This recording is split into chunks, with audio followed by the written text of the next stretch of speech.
హల్లెలూయా. ఎలా ఉన్నారు ప్రియమైన దేవుని పిల్లలారా? మనం ఈ విధంగా ఉన్నామంటే కేవలం దేవుని ఒక కృపను బట్టి. ఇంత మంచి అవకాశం దేవుడు మనకి ఇచ్చి ఉన్నాడు.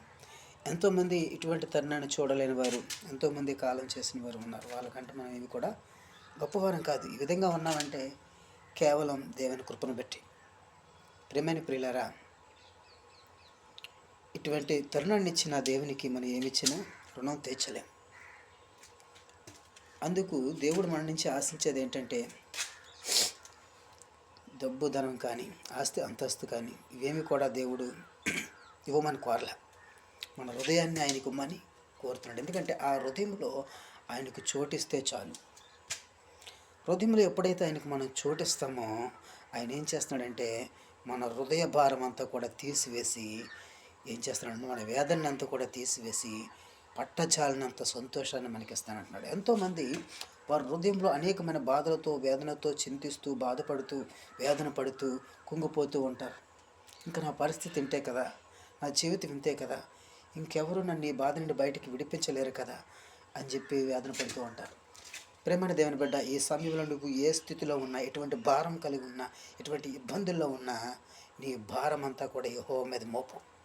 నీ భారం అంతా కూడా నువ్వు యెహోవా మీద మోపినప్పుడు ఆయన అంటున్నాడు, నీ భారం నేను విడిపించి నీ కాడి సులువుగా చేస్తాను. హల్లెలూయా. మన భారం ఎవరి మీద మోపాలంట? యెహోవా మీద మోపినప్పుడు మన భారం అంతా కూడా ఏం చేస్తానన్నాడు, ఆయన తీసివేస్తానంటున్నాడు. ప్రేమైన దేవుని బిడ్డలారా, బాధపడుతున్న నీవు, చింతిస్తున్న నీవు, వేదనతో ఉన్న నీవు, నీ వేదన నుంచి విడిపించబడాలి అంటే నీ హృదయంలో యెహోవాకు చోటు. నీ హృదయంలో యెహోవాకు చోటిచ్చినప్పుడు నీ భారం అంతా కూడా తీసివేస్తానంటున్నాడు.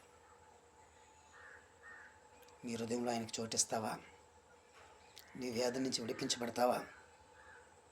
అలా అయినట్లయితే ఈ దినం నీవు దేవుని నీ హృదయంలోనికి ఆహ్వానించు. అవును ప్రభా, పలానా పరిస్థితుల్లో నేనున్నా, పలానా ఇబ్బందులతో నేను బాధపడుతున్నా, పలానా ఇబ్బందుల్లో నా కుటుంబం నేను కూడా చింతిస్తూ ఉంటున్నావు తండ్రి.